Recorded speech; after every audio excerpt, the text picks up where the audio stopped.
Good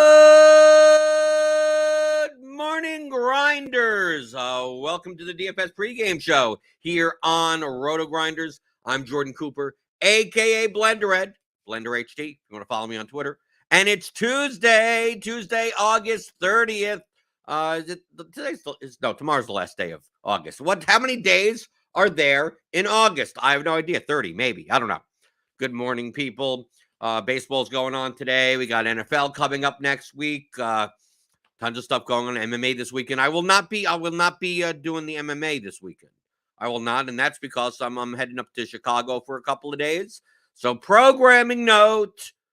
There'll be no show Wednesday, no show Thursday, no show Friday, and no show the following Monday. So I'll be gone Wednesday through Monday in Chicago. So don't come. You won't see the thumbnails. You won't tune in or whatever. So I won't be playing MMA over the weekend. I won't be doing the expert survey, but you should tune in if you're a premium member to the MMA content. Mike and Liam, the expert survey, the projections, the ownership, everything. Feel free. Sign up there. I won't even put in dummy lineups, whatever. I'm just taking off. I'm taking off. I'm DFS'd out, maybe. Right? Maybe not playing, but over the past week, I talked a lot, right? I'm to the point. I know people may not believe it. I'm at the point where I think I'm sick of my own voice. Okay, because I had to record all of the theory of daily fantasy sports for advanced players, and then edit it all in real time, right? So I had to listen to it again, and then listen to it again to make sure that the edit, I didn't miss anything. So not only did I have to talk through everything, and a lot of times I'm repeating myself in the recording. So I may record a chapter, may only be like 30 minutes long, but I may have like a total time period of like 2 hours and 30 minutes. Because I stop and I go, okay, let me explain that thing again. Right. And then I edit and put the pieces together like that. So I'm a little sick of I'm sick of explaining DFS. Maybe I'm sick, but I'll explain it to you this morning. Right, we got the AC 2674 in the chat. Pretty awesome course. Thank you. Okay, thank you. Well, good morning from What Does and Suki Singh. Are they related? Because they both use undercase letters. Is What Does and Suki Singh, are they in the same household? Does one get up 10 minutes earlier than the other? Right? It always feels like, they're always together, always hanging out together in the YouTube chat. Joe Max here. Good morning. Fellow grinders, Matt Mears saying he really enjoys the new advanced theory of DFS course so far. It's not as long. It's not as long as the first one. Well, the first one you have to explain like everything, like the very basic game mechanics of daily fantasy sports. I mean, so there's a lot more explanation. Once you know all that, then it's like, oh, I don't have to re-explain how the game actually, how the game works from the start. So that's why the first course, which is 15 hours long, like that's geared more for people that are recreational casual players. Okay, so that's geared for them. Hey, anyone that's been playing DFS for a while still benefit from it, right?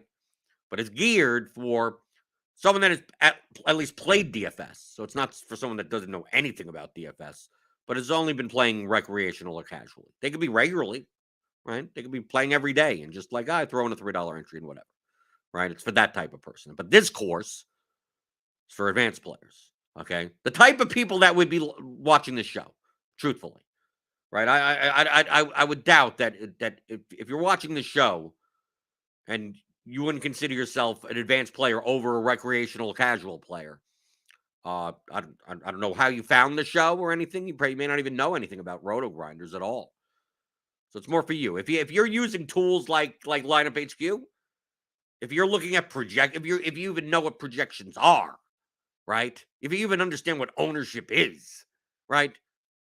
It may not seem like it to you, but I consider you an advanced player.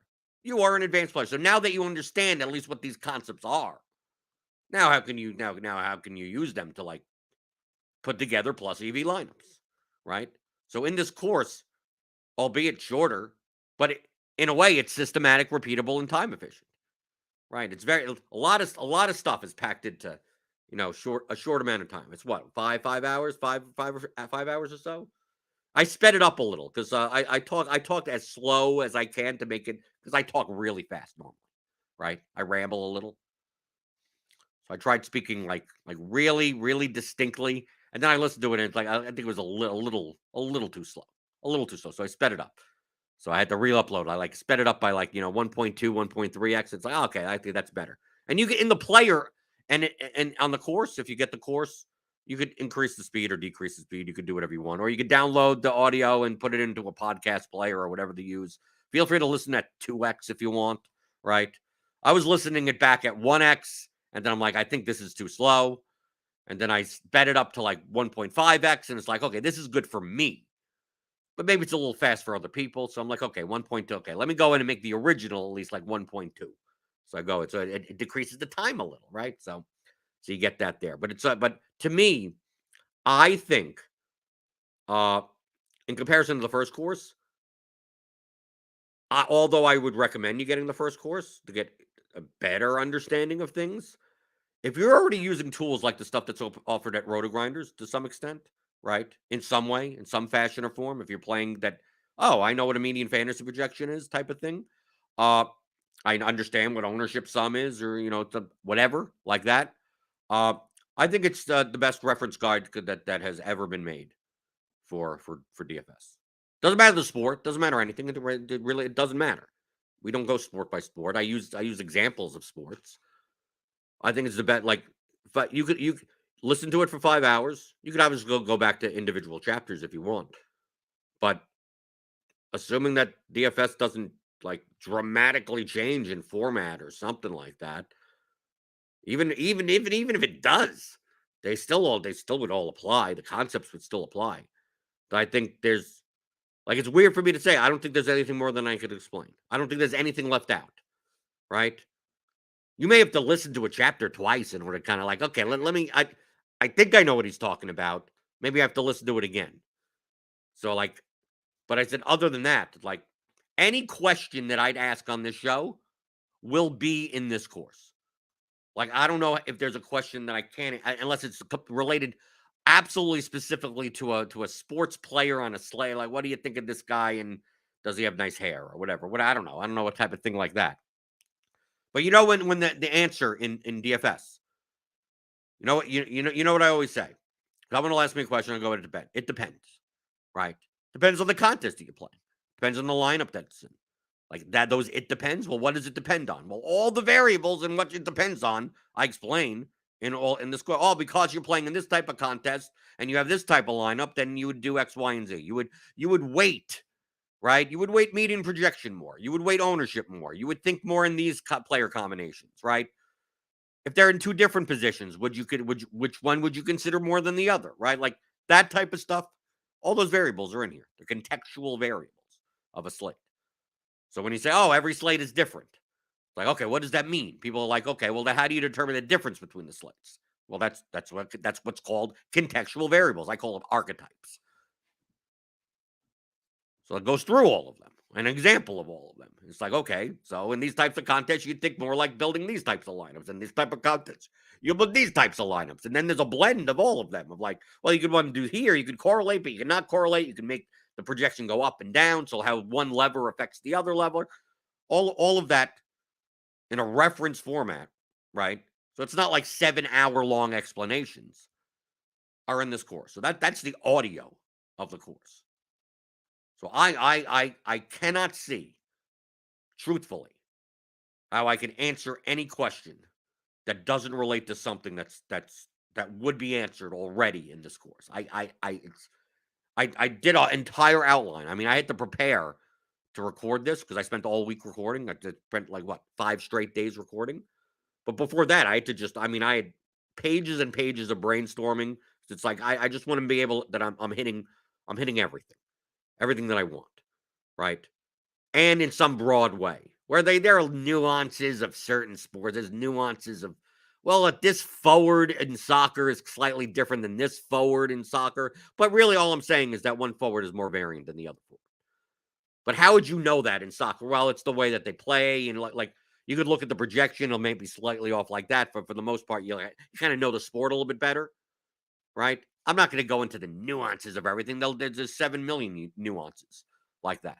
The very small things that may change a projection or ownership by like a very marginal amount. But the broader things that'll change them even more, that's all in here. Neil Jaworski says, well, when will the theory of Rainmakers be coming out soon? People have been following me on Twitter. Rainmakers. I can't. I'm finally this morning. I'm actually getting answers. It's really weird. Like once the trolls, once the I don't know the sycophants, like stop just calling you stupid and never give you an explanation. That's not an explanation. You're stupid. 2 + 2 = 5. It's like, okay, well that's wrong, and you're probably stupid. But let's get 2 items, and then let's get 2 other items, and then let's manually count them. 1, 2, 3, 4. So probably 2. Probably. Yeah, I mean, we're going to assume 2 + 2 = 4. Like you could explain that to me, right? You could explain that why I'm wrong, how to calculate that, right? So when people like have fun staying poor, that's not an explanation, right? I'm asking for an explanation. I'm not saying that I'm right. I'm saying this is how I calculated this. Am I missing something? This is what it feels like. And sometimes, yeah, I'll exaggerate a little. Like it feels like it's that X, Y, and this doesn't add up. Am I missing it? Am I missing something? Is there money somewhere that I didn't account for or whatever? And then that's what I'm asking. Then I get 20 people responding. It's like, you obviously don't get it. Yeah, but that I didn't want that response. Fine, I don't get it. So what am I missing? That, oh, you're missing getting rich. I mean, like something like that. But that's not an explanation.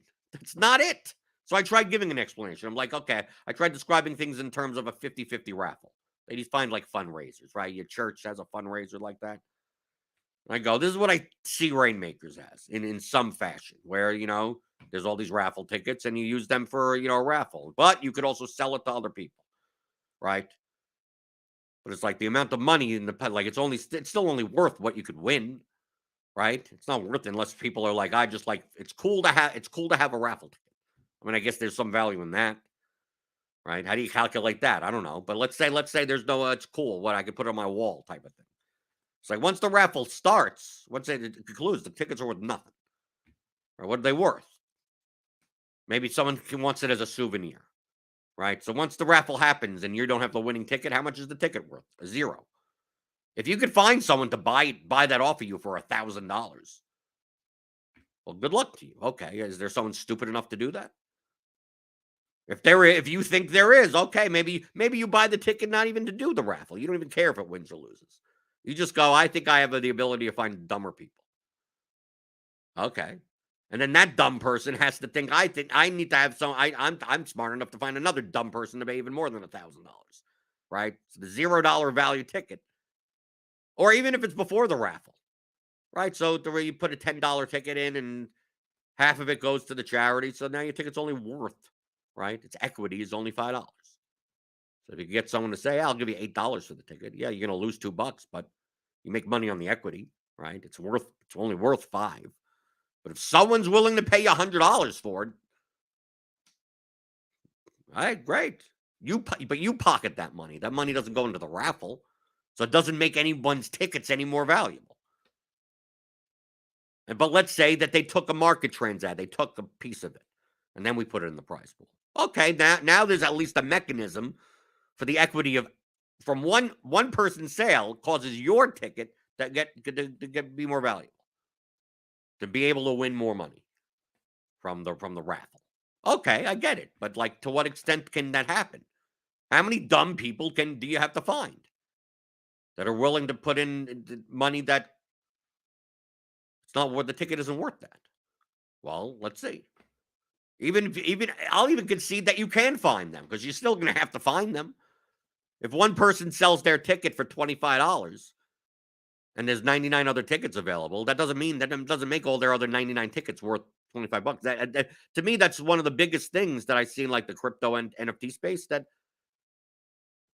people they talk about floor prices or something like that, or last sale prices, right? I think in Top Shot, people, the last sale was $2,000, so they consider that to be how much that Top Shot moment or whatever is part of their portfolio. It's like, well, that depends on the liquidity. I mean, like, one person bought it for $2,000. There are 100 of these cards. So just because one person bought it for 2,000 doesn't mean there are 99 other people available that want to buy it for 2,000. If the next person that is looking to buy that card only wants to spend $1,200, and there's no other people behind him that want to spend money on your card, in theory, the card, if there's 99 of them, it would be that $1,200, the one buyer willing at $1,200 divided by the 99. Right? Because once that buyer spends the $1,200, there's literally no market for it. Oh, but the last sale price was $1,200. It's like, that's not how much your car is worth. If there's no buyers, right? If there's no demand, zero demand, then how are you considering your car to be worth anything? I mean, anything at all. So that's the points that I'm making. I mean, to me, this is just simple economics. I mean, this is like a freshman business course. I mean, this is not high-end finance or anything like that. So I'm like, okay, I'm giving you a very basic economic system, a basic of this raffle and marketplace of people that are trading, right? And I'm assuming perfect efficiency, right? That someone sells it for a $5 ticket, $10, they paid $10, it's only worth $5, and they sell it for $25 and make a profit. And then we're just assuming that there are 99 other people that will do exactly the same. So all 100 people that have tickets will be able to flip them. I'm just assuming that. I mean, just to keep the thing. And once you don't assume that, then the whole thing crumbles anyway. But let's just assume that. And then let's assume that the people that bought it for $25 are able to find people that buy it $100. Even though the ticket is still only worth $5. Right? Unless you add money to the raffle. I'm like, okay, how many transactions, if we're going to add money to the pool for a transaction, how many transactions are needed? And how does that get to the point of market equilibrium? Well, the amount of money in the raffle is worth the amount of tickets that are out, that are, the value of the tickets. And then once you start adding supply, right? Once you start adding supply, then everything starts getting diluted. So it goes in the other direction. So if it was only 100 tickets and you still got more, what's called greater fools, right? You got more and more fools. It's like eventually you get to a point where you actually you may actually have a sound economy, right? It may actually reach equilibrium. And then things go back and forth. The market prices aren't as volatile. I get it, right? You'll need a bunch of people that I think I could pass my bags on to someone else in order to get that rolling, right? But if that's the case, if that's what they're doing, I'm perfectly fine with that explanation. I'm perfectly fine with that. It's like, okay, it helps me. Okay, that's the market mechanic. Now, the extent in which that market mechanic needs to happen is all related to the initial sales, right? In that raffle, right? The charity or whatever, because you're raising money. It's that's why you're doing it. It's negative EV, but you're doing it as a donation. But they're taking 50%. But if they only took 5%, like you don't necessarily have to find so many people to buy them for $25, like 5 times their value, their worth, their equity. Maybe you could only find people that are still willing to pay a little bit more than you, right? And you find enough of them. Okay, now those time frames in order to get to like market equilibrium are much quicker, right? And then there's a sound economy, a lot of less volatility. There may be more people enter the ecosystem. So even though the supply gets raised, right, more money is coming in proportion, right? If more money comes in the beginning, it's going to be completely out of proportion to the equity of the assets. But right now, once it reaches equilibrium or somewhere near it, it'll at least, okay, as money comes in, now the capitalization gets higher, right? Now, the total prize pool, the total amount of money becomes bigger and bigger in proportion to the money that's coming in to some extent. So now you could make money off because now there's transaction fees. That's what you do. What are taxes, right? In real life, sales tax, right? Taking money off the top because of market transactions, right? The commission. I know there's no commission brokers or anything like that, but I mean the spread, and then right, the spread between the two, the buy and sell. I mean, now we're getting into a little bit more finance. But like I said, I'm not a finance expert, but surely I have like a freshman college level minimum, experience in market dynamics to some extent. So that's all I'm asking. I'm asking, okay, so this is what it seems like, right? This is what it seems like to me on how this whole thing operates. So if I'm wrong, then explain that to me. Explain me how it operates. How does the money come in and where does it go? Right? How does the equity of a card go up or down? Can it go up or down? Can it only go down? How does the equity of cards get diluted? Right? How much money can be won? How do you divide how many people? Right? We knew in the raffle example there were 100 tickets, but let's say it's like, okay, we don't know how many tickets there are. Well, then how do you calculate equity? Right? There's $500 in the prize pool in the raffle, right? Are there 100 tickets? Are there 2 tickets? If there's 2 tickets, then it's worth $250, right? Half of what's in there. If there's 7 million tickets, then the tickets are worth like a penny. So if you can't tell me that number, then how many tickets? How many tickets will there be? Maybe you don't know what the supply is. Maybe you know the supply now, but they may get increased. So it's like, well, how is it going to get increased? By what extent? Well, there are certain tiers, like Rainmakers has certain tiers. So I'm like, is the supply different for different tiers? It is. I've read about it. It's not like I didn't read the Rain. I read every page on the goddamn site. I literally read every page. The terms of service also. I was reading everything. Even, whatever, the indemnified, we have to sue you in whatever state, like that type. I read all of that. So I'm like, just explain the market mechanic. Everything just seems to me like an obfuscation of rake. That's what it comes across as. In trying to calculate this, the more and more, okay, these are the prize pools, here are the tiers, here are the weekly, whatever, here's the marketplace, you could buy cards this way, you could get packs this way. So you buy a pack, what's its average value? How much supply? Like, a lot of times I'm not even getting that information. I'm getting a lot of plans. We may be doing this. It's like, yeah, but there's a difference in buying a pack now that of a set. I'm just making up to a simpler example. Like, there was a set of 10 cards. Like, there's only 10 cards in a set, and you're making like 7 million packs of them. Like, obviously, it's going to be very easy to complete a set of those 10 cards, right? Or you're telling me that out of the 10 cards, there's 1 card that's unique and 9 that are whatever. So out of all 7 million packs, there's only going to be one of.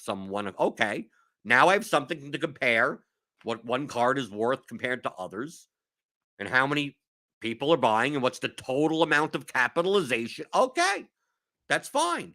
But a lot of stuff, it's like, I don't know, this could be this, it could be that. Like, dude, that matters. Like, that matters. Right? Maybe you know that it matters, and you're just hoping that it doesn't matter to, that the supply doesn't go up to 17 trillion. Okay, and then say that, and then say, yeah, you're right. If the supply on this level, or the supply of this card, or if whatever, if they make too many of these, we're all screwed. Okay, I'm fine.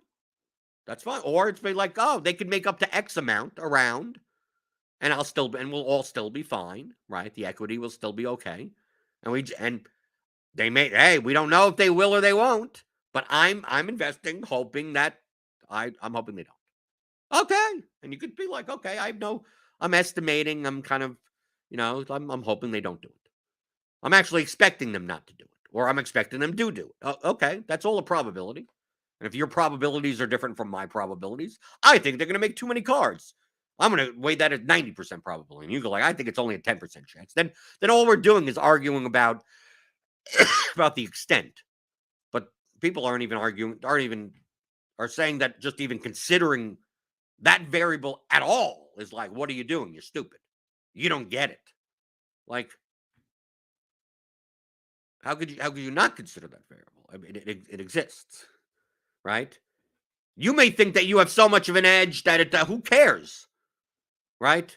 No matter what they do, they make 7 trillion of these cards, and 18 billion people, aliens from other galaxies, start entering these contests, right? Right. The card values, it doesn't matter. There's infinite amount that an alien civilization comes with their entire population, right? So like there's a trillion of these little buggers coming from outer space, right? They're coming from outer space, little buggers, right? Kind of like minions. They're coming from outer space. They have little guy and whatever like that. And you know what? Now they're a very advanced alien race because they obviously traveled a long distance to get here. And the reason they traveled a long distance is because they saw a commercial on their home planet from galaxies away from DraftKings. That's the only reason. That market blitz, right? They started this Rainmakers market blitz a long time ago because it takes tons of light years just to even, communicate with that planet. So they planned this out a long time ago. So the little critters, right? They came all the way. They come on. It's a trillion of them. They came all and they're all and they look at the cards, the Rainmaker cards, and they go, they don't even care what the price is. They have absolutely no price sensitivity. And they have a ton of money. And I don't know how they got their money, right? On the way there, maybe they stopped off at Mars. Maybe there's an ATM on Mars. We haven't found it yet. That's what we actually are looking for, right? When Elon Musk wants to go to Mars, he's really looking for the hidden ATM there, where the aliens stop and pick up their money before they come to Earth, right? So these trillion aliens, these little buggers that love Rainmakers, right? And they come. And they buy it for $1 million a card. I'll buy it. It's like, but there's only 100,000 in the prize pool. Why are you paying 10 times the prize pool for one card when there's no possible way for you to possibly be ROI?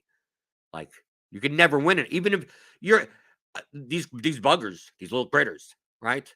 Like one of them is like the richest one, the richest with the Lord of the Manor, right? The head critter. He has a ton of money, right? That ATM.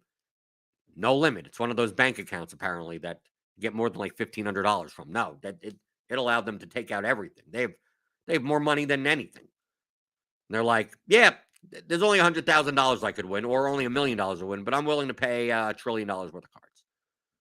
They go, I don't know why you do that, right? Because I love the game so much.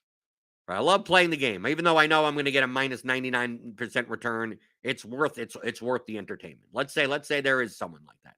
We'll call they're the greater alien fool, right? Something like that, right? They don't even care about reselling the car. They don't even care. They know that they're just 99% are gone. Okay, they do something like that. Now all of that equity that has been contributed is going to the entire ecosystem, right? Even though one person one person got all their money, right? Well, then that money goes to other. If it doesn't go anywhere, then it didn't help the ecosystem. That just goes to their they're buying a private island. That doesn't matter. So even in the case of that, and then there's going to be some point that after the trillion buggers, those little critters, right?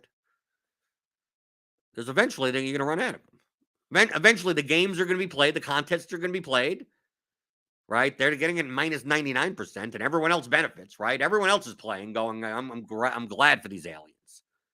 I'm totally glad for these aliens. Thank God they're here. That's how, and then we're sucking out money from them, right? And DraftKings is taking their share. What share is that? Who the hell knows, right? The contests aren't raked, but the rake is in the relation of how much the cards are worth versus how much there's available to win. I mean, like that's equity. This is not rocket science, right? Like I'm not asking anything that's weird.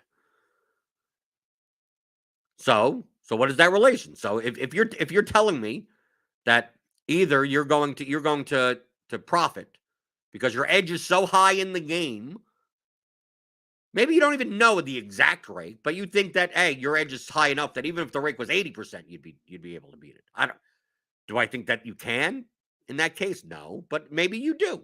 But at least you have two variables to go by. You're estimating. You go, I think the supply may be this. I think the entry participants may be that. I think the total prize pool will be okay. Now you have variables. You're weighing some number. You only may have an estimate in your head, a ballpark figure in your head. But it's like, okay, these things matter. All these things that I'm considering matter. Right? So I'm saying let's figure it out. I'm trying to figure that thing out. Here are the things that matter, and how do I figure them out? So those that are responding, like I got some responses. I think Drewby responded, and Alex Harden, Fear My Turtle, he was the first one to respond at all with some type of calculation of like how do you determine your lineup's equity to some extent, in comparison to a contest. At least it's something. It's like okay. So in order to figure that out, you need to have this information, and some of that information is just an estimate, and some of it is a challenging estimate, just like with DFS. Oh, what is the exact expected value of your lineup? Well, until we see the exact lineups that are in the contest, right? I don't know, right? And then even then, the projections are obviously highly variant, so we wouldn't be able to see it without experiencing that slate like a million times. So I understand that an expected value, it isn't going to be an exact. Like, no, it's going to $1.20. You could estimate, you could come close, you could ballpark it, but you'll still need all those variables, right? And you'll still need to compare that to how much money is in the contest, right? Available to win. You put in it, you can just pay five, you can pay $500 for a 100-person contest where the first place is $1. Doesn't matter what your edge would have to be like 90. You would have to be playing against the rest of the other 99 participants are people that like just failed to submit a line. If you pay $500 to have a winner take all $1 contest, so everyone puts in $500. The site takes all of that money and just leaves you $1 for first place, right? How do you win? How do you profit? What's the equity is negative, right? Eventually, the money supply, the user supply, the people that play will dry up. So even if you're like, I have an edge long term, right? Oh, okay, I could do something like, dude, there may not be anyone left playing the game, right? It happens in poker over time, right? They rake too much out of the game, and next thing you know, it's like, why? Yeah, last year, we had 8 tables going in the card room all the time, and now there's only 4. And you still see some of the same people. You see a lot of the same people. It's like, well, why are there less games? Yeah, because too much money came off the table, or enough money over that course of time that is now not being churned in the economy. I'm not saying people win and then just leave. I mean, that could happen too. Someone wins a big pot and leaves and never comes back, never plays poker ever again. That money's out of the poker ecosystem. But most of the time, the regulars are kind of trading it amongst themselves, right? They may have a small edge, right? They hope that that there's like 2 or 3 people at their table, that they lose enough over time that it feeds everyone else at the table. And then at the times when there isn't, they're kind of trading back and forth in the casino. The card room is taking $2 here, $1 there, like that. But if there's no supply of people that you have an edge over, then eventually the card room takes all the money. I mean, picture an extreme example, right? Picture an extreme example of like, because I've run a card room before, okay? You're just running one game, right? Just make it very simple. It's $100 game, right? It's a cash game, right? It's $100, no limit, whatever. It doesn't matter what it is. And it's a 10-handed game, just to make it a simpler calculation. Okay? If you were to rake the game at $10 an hour per person, right? $5 per half an hour, okay? Which is a time rake, right? So you're not taking out of every pot. No matter how you take the money out of the player's hands, it's still the rake. No matter what mechanism to do so, whether being time or per pot or whatever. But we're going to go by time. So every hour, you take $10 per player, or every half an hour, you take $5 per player. So per hour, $10. Okay. If no one busts, or if they're just playing, right? No one says, I'm going to buy more. I'm going to buy in for more. No one takes their money and gets up, and a new person sits down with $100. If it's just the same 10 people, and you're taking $10 per hour per person from me. So when the hour is up, you're like, everyone put $10 in front of them out of their stack, and then you take that away, right? Put in a little drop box. Okay? In 10 hours later, the 10 people at their table will be sitting there. They'll still be sitting there. They'll be sitting there in front of them, and no one will have any money. the money, the chips on the table, there will be no chips on the table. There will literally be no chips on the table. There was $1,000 to start with. Everyone bought in for $100. No one bought in anymore or anything like that. In 10 hours, with a $10 an hour rate per person, 10 hours later, doesn't matter who won, whatever like that. Everyone has lost. Everyone. No one has profited. Actually, every single person at the table has lost all of their money. Right? And you go, well, how the hell did this happen? You'll notice this, right? If you're playing, you'll notice it. You'll notice 5 hours later that the average stack size, well, someone has $180 in front of them. There's also someone that has $17 in front of them. There's also someone that has $68 in front of them. But the average stack size, right, of the people that are at the table is $50, right? Because $500 came off the table in 5 hours. Okay. Then once you hit the 10-hour mark, the game stops, right? You can't win any extra money. The casino can't even make any extra money. There's no money. Okay? So let's say at that point, everyone buys in for $100 again. Okay? Well, in 10 hours, there'll be no more money on the table anymore. It's the same thing. So that doesn't happen in practice because things aren't as linear as that. But it's exactly the same thing. Let's say on the first hand, someone goes all in, busts out for $100, right? And that moves to another player. Someone has $200 in front of him.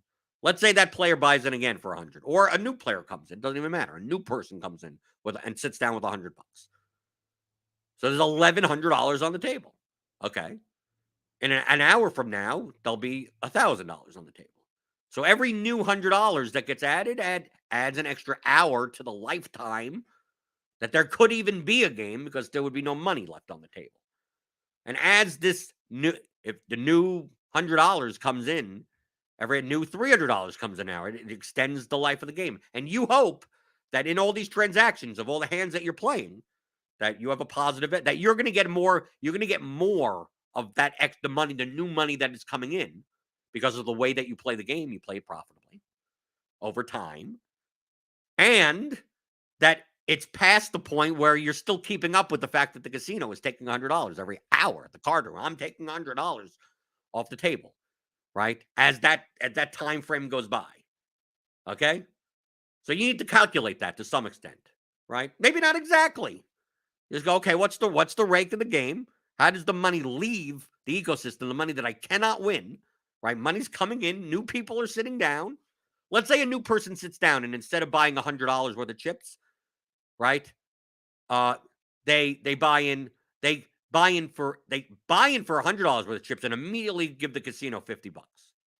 Well, it doesn't matter that they bought in for $100 because you can't win all of the 100. You can only win the 50 that's available to you. And as the casino takes, or the card room takes money that is unavailable for you to win, like it's not part of the equity. It shouldn't be the equity of your hand, of your portfolio, of your whatever. It's unavailable to you. So what are those things? I'm asking. What are those things? What are the mechanics of that? Right? Oh, new packs get issued. Okay, so where does that money go? Right? Does that go into the like if I go and buy a $100 pack? Okay. So now I've added to what? Am I just buying it directly from Draftkings? If it's just going to it's like going to a card room in the casino and just saying I'm buying it for $100 and giving it directly to the card room. And going like, no, I've not been given anything that could help me make any more money. So how does that work? Right? Or I'm gonna buy in for $100 with the expectation of X, Y, and Z at the poker table. I look at the poker table and I go, oh, there's X amount of money on the table. I look at to see who has the money at the table. This is what you do when you play poker. Oh, look, there's a table run. There's a 2-5 no limit hold'em game with a $500 buy-in. And you look at the table, and the table's been going on forever, right? It's been running for 3 days, right? People have come and gone and cashed out. You look at the table and you go, you look around and go, oh, there's about $8,000 on the table, right? An average of $800 per person if it's a 10-handed table. If someone, let's say it's a 9-handed because there's one seat empty for you.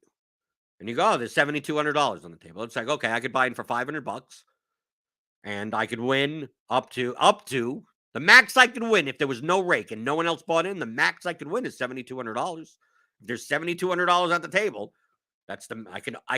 when I pack up my chips, if there was no rake, if I won every single hand, if people just shoved all into me when I had the nuts and I took everyone's money and everyone stayed, the maximum is $7,700. There's no way for me to win any more money. There's no more money on the table. The only way for me to win more money is if new money is introduced. So that's the most amount. Now, unlikely, I'm going to win all the money at the table, just like you don't win all the money in a DFS contest, right? You win second place, but you don't win all the equity of it. So unless new money is introduced, like I need how much money? That's much different than me going, okay, let me take same game, same format of the game, 2-5 no limit with a 500 max buy-in, and I go and I look and I see the game's been going on for whatever, but I see that there's $1,200 on the table. So the average stack is $130. What, with 9 people? If no one new comes into the game, if no more money or whatever like that, that's the most amount that is the most amount of money I can win. If I play forever and no money is introduced, if I could play for maybe I win it in an hour. Maybe I never win it. Maybe I win it 8 hours from now. That's the most amount of money I can win. So I'm investing $500, right? The most amount of money, as long as if I don't buy in again, is money I could lose is $500. The most I could win, no matter how good I am, I could be the best poker player in the world. I could win every hand possible, right? I could build the best lineups, right? The most amount of money I can win, the most, is $1,200 compared to at the other table. Now, most likely at the other table, maybe there's better players, right? So maybe the table that has $1,200 on it, really bad players. So it's like, oh, okay, I think I could win all of the money on this table really quickly because I have such a big edge over my opponents because they're such bad poker players. Maybe I choose to sit there. Maybe I win all the money in 2 hours. At the other table, there's more money available to win, but the skill of the players is much higher. And you go, I think over time, I could end up with all the money at the table, but it'll take me, we have to play for a month straight, right, for me to realize that. I go, well, okay, the other table has more of an edge, but less of a ceiling. There's less money for me to win.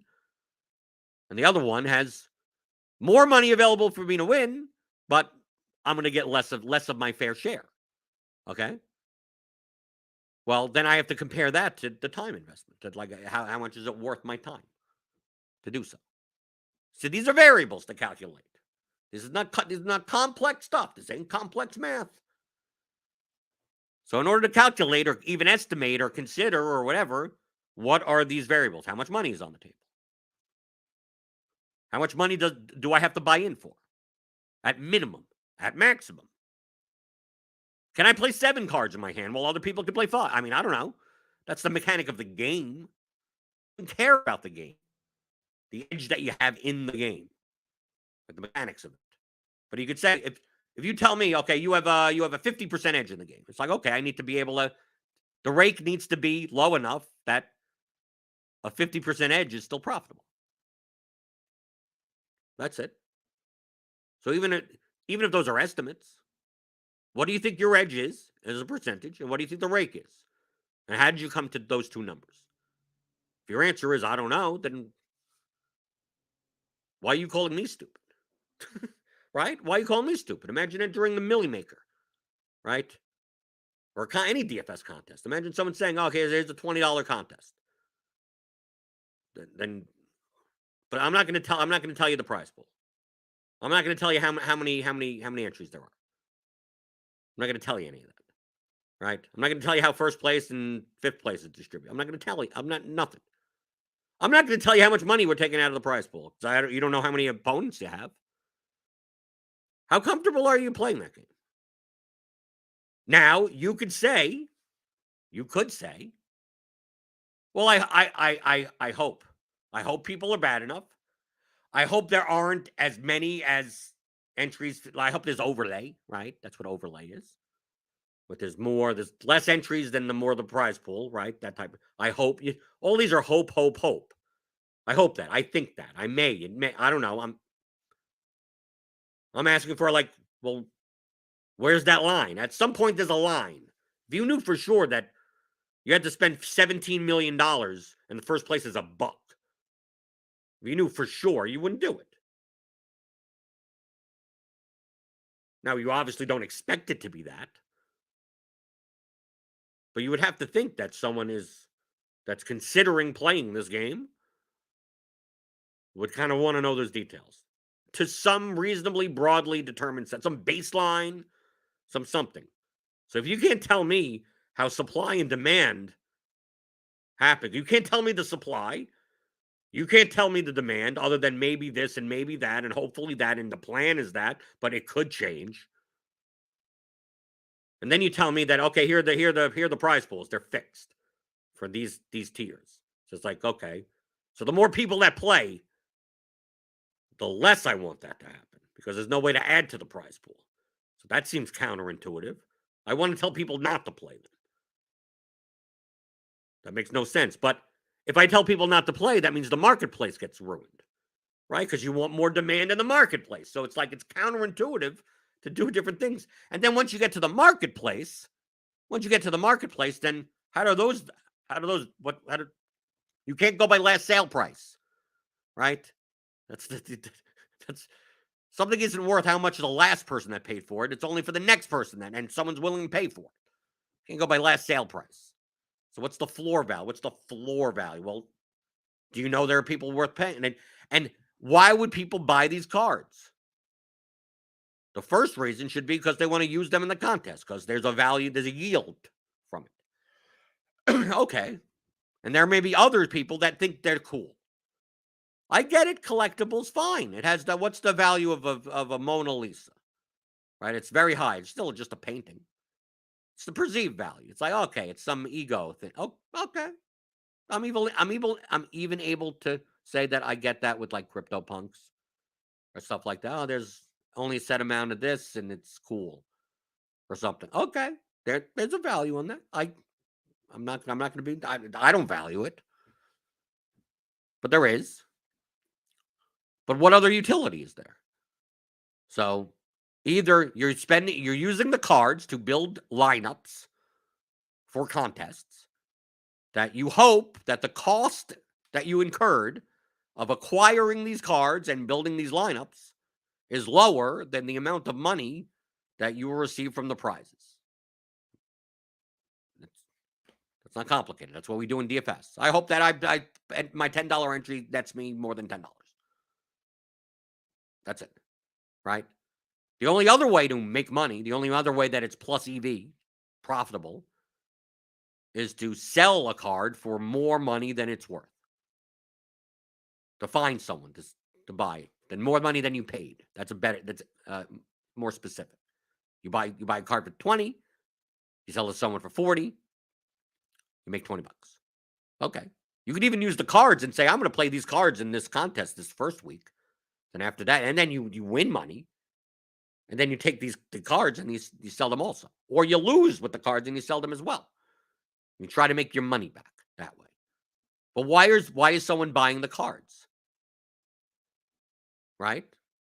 So either someone's buying the cards for one, because it'll help them, or they think it'll help them do better in these contests, or they're doing because they think it's cool. Right? Which means there's no intrinsic anything to it. Right? So in some fashion, the equity of the cards has to be tied to the equity of the prize pools. In some way, maybe not all. I get it. I get the whole people think it's cool, it's a collectible. Fine. So there's some equity in that. I get it. Maybe you're not able to calculate the exact amount of equity that type of thing is. I get that also. Fine. I'm willing to concede that. But in some fashion, a lot of the equity comes from the prize pool. And if those prize pools are fixed, we could compare how much prize pool money there is to how much equity there is in all the cards, right? Or at least the cards that will be played in contests, right? Because maybe you don't even consider. I could concede the fact that, hey, if there's a million cards, and only 10,000 are being actually used in contests because all the other ones are, people are collecting them, or they're just garbage cards that, like, why would because there's some X amount of participants in the contests. It's like the bench players in DFS, like minor league players in the baseball slate today. You could, yeah, sure, you could get them in cards and packs and whatever. You could buy them, but they really have no value in the DFS contest. And then, like, let's say smaller field DFS contests. Some low-owned player, some really, like, low-projected player that will still get points. They may be more useful in large field GPPs, right? Because it's like, oh, let me play a 1% owned guy with a 5-point projection rather than this 20% owned guy with an 8-point projection. But if the contests in Rainmakers are small enough, then maybe the lower value, I don't want to say value, but the lower impact on your, the worst players, right? The fourth wide receivers. When everyone can play Devontae Adams and when so many people can play Christian McCaffrey, it's like, well, the value of playing, whatever, second tight end, or like maybe those cards, even though they're in packs and maybe people do pay a little money for them, or actually have no equity in the contest because why would you ever use them? They would make those, maybe people are, and the fact that people are using them give expected value to other players in the contest, right? That's how the equity moves. But just like in the poker example, even if you're the greatest player in the world, there's only a fixed amount of money that you could win. So until you tell me how the more people equals more money, the card value, the value of me buying a card has to be in some way related to the total equity of the prize pool. And then on top of it, the total equity of people that think it's cool to collect cards like that. Just people that think it's cool. That people are willing to pay more than what the equity is in the total prize pool because it's cool, I guess.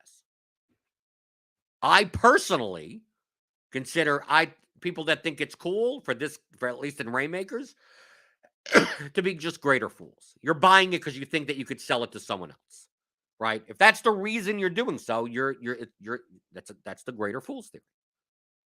Simply, which is fine if you want to say that's what I'm looking to do. I've always said that in NFTs before, right? When the big end of the year, the COVID happened, and the year people were like buying this and buying that and selling this, and I go, yeah, but long term, these things are not worth this money. Like eventually, someone's left holding the bag, and people would say no, and I go, well, I think I'm right. Right. And then there are other people that are like, nope, you're absolutely right. And I'm just getting in because instead of being the 18th fool down the line, I want to be the first fool. Right. I want to buy it from the first fool. I want to be the second fool. And then I'm going to sell it to the third fool. And then at that point, I don't care. If the 18th fool is loading back, I made my money because I'm going to make my money in a short period of time and get the hell out of there. I said, if you want to play that game, no moral judgment, no nothing. That's fine. If I wanted to play that game, I'd do it also. I get it, right? You buy something, I think this is going to go up, even though it's not worth anything, and someone else is willing to buy it because they think it is, even though it's not. And you arbitrage between those situations, and then you extract money from the ecosystem and get the hell out of there. And if you're willing to like study the market and grind it out, more power to you. I get it. But at least you're being honest in the explanation. Okay, I get it. That's fine. So if that's the instance of like, oh yeah, I'm buying cards because there's some equity in these contests, but I'm not sure if the equity is worth the card value. But I think there's enough greater fools that even if it's not, I could probably pawn this off on someone else. If that is your explanation of your edge in the game, it is 100% valid. 100% valid. If that's the explanation, I'm willing. I accept that completely. But then you're also acknowledging that you're not sure if the equity in the prize pool matches the market, and you think that there are enough dumb people that will make up for that. That by the time things are figured out, by the time transactions in the market slows, by the time no new money comes in, you'll be long gone. You'll be long gone. And the people at that point, maybe that happens 8 years from now. Who knows? Maybe it happens tomorrow. I don't know. Maybe you estimate it won't happen. Maybe you estimate it'll happen 8 months from now, but you'll get out in 6 months. Okay. That's perfectly fine. All of that is perfectly fine. But then say that, right? Then that's your explanation. I'm perfectly fine accepting that. That's how I'm viewing. That's what it looks like. I've read everything. I've looked at everything. That's what it looks like. And if that's what it is, okay. And you go, okay, I'm gonna play the game of buy this bunch of stuff, hope it's not overpriced, beat people at a game that may be really bad at it, and hope that my edge is really, really big, and hope that the rake is much, much lower than I thought it was. And then on top of that, pawn off my cards to other people that think they're worth more than they actually are. And the total of all of that I have a profit. Or that I'm left with cards that I think are cool. And I'm doing it purely for entertainment value. And go, yes, I know, I spent $8,000 on whatever. But it's just like spending $8,000 on artwork. Right? Or $8,000 on, whatever. I've spent money on autographed 8x10s of wrestlers. And other people will be like, why is that worth anything? Well, it's worth it to me. Are you going to sell it to someone else? No. I just enjoy having that. To Jordan, good luck on whatever the hell, Kurt Angle. And I have it in a little whatever, vinyl protector. I think that's cool. Intrinsically, it's worth zero. But to me, it's worth something. The equity of that does exist in the marketplace. And it would be very hard to calculate. I get it. So if you're saying that there's a lot of that, okay, I'm willing to accept that also. And that makes up for the fact that the equity in the contests are too small for the values of the cards. That's fine. So that's my case. So I'm not really making a case to me. I'm just asking questions. I'm saying this is how it. This is from what I read and what I see. I feel like this is how everything works. If your answer is you're absolutely wrong and you're stupid, well then feel free. I've just explained an entire process. Then you explain it the same way that I've just done. So you explain it. And if you can, I've gotten Drewby's trying. Okay, there you go. Some explanations. And even with Alex, his attitude is like he's dabbling because he's not sure. That challenge of figuring out what the equity is and anything. He thinks that he could figure it out better than others and then exploit that. And he's not sure that even when he figures it out or comes closer, that there's not enough of an edge to even be profitable. But he's not sure, so he's willing to take a small risk.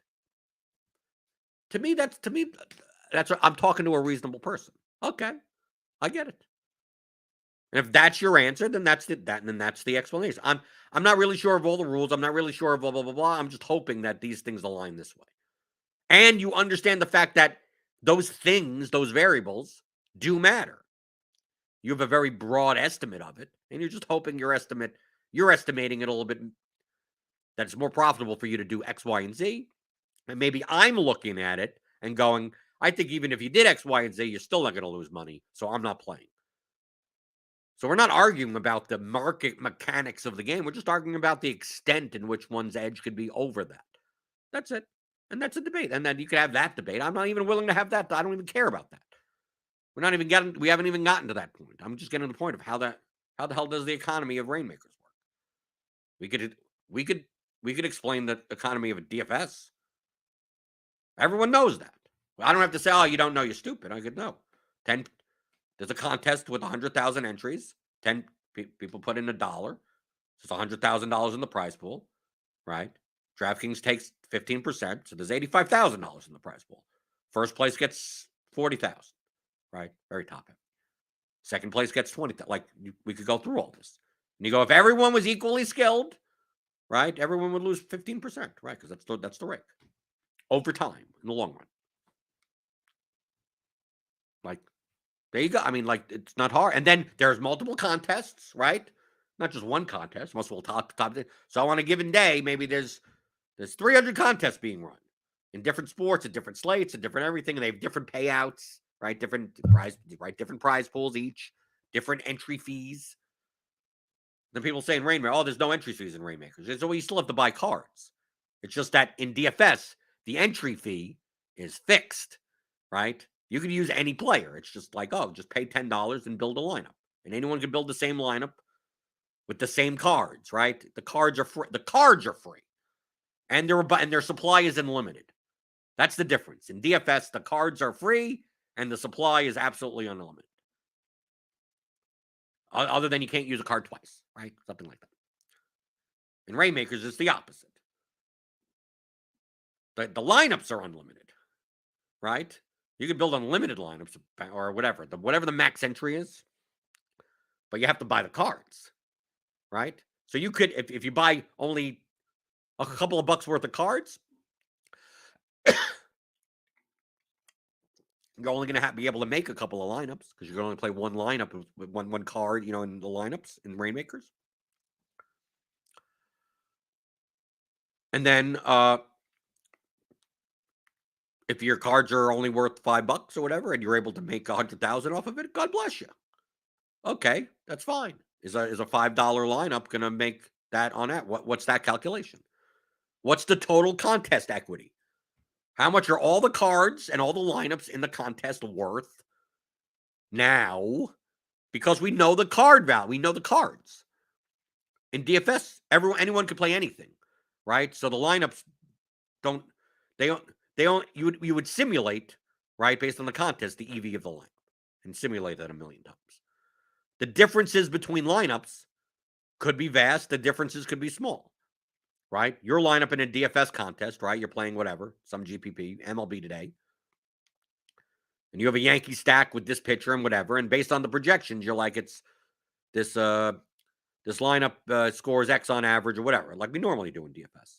And then you find your opponent who has a lineup that has left like $40,000 on the table, right? Didn't use Aaron Judge, didn't pay up at pitching, played the cheapest hitter, played a bench player because they could only afford $10,000 in their lineup.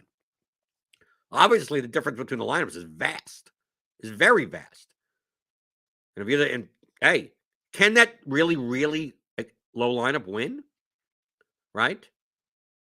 Yeah, sure, it has a chance, but compared to the probability minus the rake, probably not. Probably a heavily negative expected value. And the lineups that are put together well, obviously, for Rainmakers, you had to, pay for them. You have to pay for them. You didn't pay $3. You may have paid $3,000, maybe. These are ballpark. I'm just making up numbers. It could be 80. It could be whatever. It's X variable. You paid X amount. So the total amount of money, if there's 100 entries in the contest and the average one lineup costs $4, one lineup costs $100, one lineup costs $80, the same thing you would do at the poker table, right? You add that all up, even though there's no entry fee, you'd add it all up and divide it by the number of entries, and that's how much the average lineup of value is to the prize pool. So those that have, and then based on the projection, and you add that in, right? So that comparison would give you a sense if you knew everyone's lineups and you knew the number of contestants, if you knew the rake, right? The lineup, okay, this lineup costs someone and is valued at $60, but really it's a $10 lineup, right? $50 of value has been sucked out by another entity, right? So how do you adjust for that?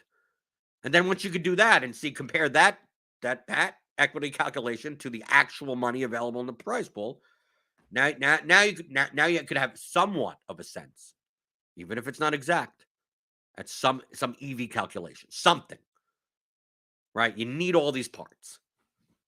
I'm just asking about the parts. I'm not even asking about the calculation. And the main part I'm asking about is the amount of money. Money's coming in and where's it going? And if you're telling me that the prize pool is fixed, yet money still keeps on coming in, like, how is that a good thing for me? Right? How is that a good thing for me? I don't want money to come in. I can't win it. Right? It actually makes my opponent's lineups worse. My opponent's lineup is better, which gives me less of a return. So I'm actively seeking to hope that the game fails, right? I'm secretly hoping that this game fails. But if the entire game and the entire economy fails, that also means that the profit that I could derive from the slow downturn of the economy in the game, well, it'll be over at some point, right? Same thing at the poker game, right? I can have the best edge of the table, and maybe I do siphon most of the money, but once there's no new money, and once the casino has taken so much of it off the table, well, the game breaks up. Then you're sitting there going, well, how do I make any more money? Right. And now I'm stuck with all these cards, and there's not even anyone willing to buy it. Right. Hopefully I spent X amount of money on cards and I made way more than that. Okay. And then I'm left with the autographed 8x10s. I'm at whatever. I believe I'm describing it correctly. But there are people that are telling me, there are tons of people that are telling me I'm right. Right? They're reaching out. A lot of them DM. Yeah, dude, it's like, I know you're some of the things you said are exaggerated, but you're essentially describing how the game market, how the mechanics work. And then I'm getting other people, nearly all of which are playing said game and have money invested in said game, and they're telling me you're wrong, but then they're not explaining it. Or at least not being objective enough to say, like, no, I'm estimating X, Y, and Z. And I see how in the most negative way, if things don't go perfectly, that they could turn into what you're talking about. I go, okay. And they're like, and if that happens, I hope I can find people that are willing to take my bags, right? I'm fine with that. That's perfectly fine. So it's kind of to me, I view this as an economic lesson, right? Today, that's what we spent. So the last day before I go away, right? And someone brought it up in the chat, right? You shouldn't have done that. Neil shouldn't have done that, right? Alex Santi is in the chat. Someone that I highly respect, by the way. I think he's the first. He's literally the first customer of the course. Well, technically, I mean, I gave it Alex for nothing. He's a teacher, so I enjoy getting the feedback. I appreciate the feedback from someone that has extensive educational background, because I really don't. I teach the way I think is good. I think that is understandable, right? Sometimes I repeat myself too much, but maybe sometimes that's good. I have no idea. That's all I'm attempting to do. I'm not trying to convince you to play or not play Rainmakers. That isn't my intent on anything. I'm just trying to figure out a problem. And I took a look at all this, and this is what I believe. This is what I think. Right? I'm not doing that so I could tell you to do something. I don't care what you do. I may have come to the conclusion that it's not worth playing for me. It's not worth even me taking the risk. Maybe it's worth taking me a small risk. That would be up to me. All I'm doing is sharing it so someone could say, well, have you thought about it this way? Even with the DFS stuff. If you want to email me, jordan@theoryofdfs.com, even after buying the advanced course, which comes with Excel tools, by the way, right? Theoryofdfs.com, go pick it up. Came out yesterday. And let me tell you, if you're a pregame show listener, use the promo code Good Morning, and you get $10 off, right? We get $10. Is it 10, 15 bucks? 15 bucks off? It's one of the two. You're getting something off, right? That'll only be for a limited time. But even if you want to email me and said, yeah, I listened to chapter whatever, and while I agree in concept with what you're saying, I said, I think you're not taking into account X, Y, and Z as much. And although you'd be directionally right, I think it's more important of, A, B, and C. I love those emails. I love that's how else do I learn, right? Even if you're like, oh, I listened to chapter whatever, and it's all wrong. I'm like, okay, well, that's concerning. that's concerning. Okay, then explain how it's wrong. If you're not willing to do that, why the hell did you send me the email? Right? And your explanation can't be, I'm a math teacher. Like, that's not an explanation. I don't care what you are. Right? 2 + 2 does not equal 5, even if you're a math teacher. It's wrong. It's absolutely wrong. So don't go with the ad hominem garbage. So I don't mind. I've gotten to lengthy conversations about game theory in DFS and come to different conclusions and go, really, if you think about it that way, yeah, and then think of an application and go, yeah, I could see someone that extensively plays these types of contests. They would have a much more. They would think more. They would think the opposite. They would kind of think they would go down this road. And while the concepts still apply, it would be so much more profitable for them if they thought in these terms more so than, oh, I love it. I absolutely love it. So even though I come across as like, no, I know all the answers. No, I don't. I just like presenting information. I enjoy discussing it. I enjoy teaching it. I go, this is what I know. These are, then here you go. And based on 7 years of experience of playing DFS and my back, I think most, if not all of this is absolutely and 100% sound. But maybe it's not. Maybe some economics professor, some PhD in economics, could show me how my explanation of like Rainmakers stuff is.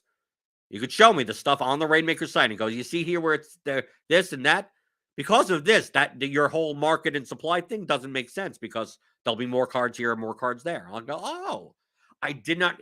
Based on what I read, it didn't. It didn't look like it worked that way. Perfectly fine, but I don't want the explanation to be I have a PhD in economics and you're wrong. And I go, can you explain it to me? And you go, nope, you're stupid. Like that doesn't do anything. Just because of you are something doesn't mean that you're right. I don't care about that.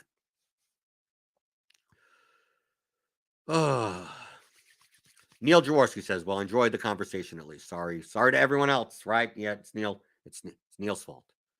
It's Neil's fault. But other people have talked about this also. I think Brandon Adams had a podcast about it. I'm going to listen to that. Brandon Adams, and I know I listen to Travis Petty Theft. He had a Twitch stream. I watched that Switch. I was live watching that Twitch stream. So it's like do I have any? I literally, like, just to be clear, to be transparent, I have no Rainmaker cards. I've not opted in for Rain. I don't have anything. I have nothing. I have nothing in my hands. I have nothing unless for some reason it's in there and I get credited for something and I just didn't click on a tab to check it out that I got some free card. But even when it pops up in the app, I dismiss it. Even the if it says Rainmakers and even though it says it could say Rainmakers, you could get a free $1 million by just pressing this button. Like I didn't even press the button, right? So I don't know what the free pack. I'm assuming that even if you're getting a free pack, it's infinite EV, no matter how low the probability is. So if anything, if 1 second or 2 seconds of your time is worth whatever for infinite EV, feel free to just here's my starter pack and throw it. Okay, maybe I'll even do that. Maybe I'll end up even doing that, right? But anything past there, then is the time worth it? I don't know. I don't think so. Rob Gardner asking for EPL thoughts today. No, I'm not. I'm not even playing today. I've done so much recording for the Theory of Daily Fantasy Sports. I've been testing out the tools, right, that come with the course, the Excel tools for DraftKings that come with it, two of which don't even exist in the industry. Been doing so much of that. And then obviously I'm doing laundry, whatever, because we're leaving early in the morning tomorrow. Kind of like I could play the soccer slate, but I'm just like you don't got to play every day. So I'm taking a break. So I have no idea. I have no thoughts. But we do have projections. RotoGrinders premium subscription. Click on that link in the description. Get $10 off your first month. Give me thumbs on your way out the door, unless people have left already. I don't know. I was hoping there'd be a little bit more discussion about like the concepts and everything I'm talking about. If you have any feedback on that, just find me on Twitter at BlenderHC. I'm willing to accept explanations. Just go like, oh, you see here, point it out. And if you're like, oh, it's not even worth it to explain it to you, then fine. Then just don't do anything. It's okay. He's wrong, but I'm not going to correct him, right? Because I don't even want to take the time to even point out why he's incorrect exactly without just an ad hominem attack. It's perfectly fine, right? People say the same thing about DFS, right? Oh, DFS, right? Remember when people would say, oh, you have 150 lines. You can cover all the combinations. People respond back going, you're stupid. You can't. I go, no, here's the proof. Here's the absolute proof. I go, okay, let's do the permutation. Let's do the combination formula. This is how many combinations there could be on a given, here's a show. I mean, we could go with the smaller ones to make it easy. But here's an MMA slate. Here's the combinations. Here's all the possible combinations. This is how you calculate it. You say that you could cover all your bases in 150 lineups, and I'm saying no. I'm saying that there are only possible 26,000 lineups or so, whatever the number is. So how is that possible? And then they'll go. It's like, yeah, but a lot of those combinations are like all the crappy players, so no one would reasonably play those. And I go, okay, let's eliminate those. Fine. Well, how about we eliminate any lineup that's under 49,000 or something?